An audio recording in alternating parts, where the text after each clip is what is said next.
नमस्कार. आजच्या शॉर्ट व्हिडिओमध्ये खूप सुंदर अशी लटकन डिझाईन बनवलेली आहे. तर त्यासाठी इथं कापड मी कट करून घेतलेलं आहे. तर एक कापड 8 बाय 3.5 इंच आहे आणि दुसरं कापड 4 बाय 4 इंच आहे. तर या आयताकृती कापड असं फोल्ड करून घ्यायचं आहे. बरोबर मध्यभागी इथं एक दोरी अटॅच करून घ्यायची आहे आणि इथं शिलाई देऊन घेऊन पुन्हा फोल्ड करून घ्यायचं आहे मधून आणि कट करून घ्यायचं आहे साईडनं थोडंसं राऊंड आकार देऊन. तर ह्याप्रमाणे शिलाई देऊन घ्यायचं आहे आणि इथं सुई धाग्याच्या सहाय्याने पूर्णपणे हे शिलाई देऊन घ्यायचं आहे ह्याप्रमाणे.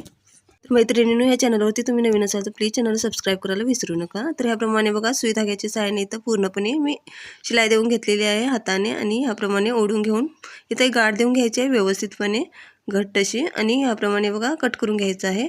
आणि हे 4 बाय 4 इंच कापड बघा त्रिकोणी असं फोल्ड करून घ्यायचं आहे आणि इथं वरती आपण शिलाई देऊन घ्यायचं आहे पुन्हा असं ह्या पद्धतीने ठेवून. तर इथं पलटून घ्यायचं आहे आणि खूप सुंदर अशी लटकन डिझाईन तयार झालेली आहे. तर मैत्रिणींनो, ह्या व्हिडिओ थोडंफार काही आवडलं तर लाईक शेअर आणि चॅनलला सबस्क्राईब करायला विसरू नका. थँक्यू.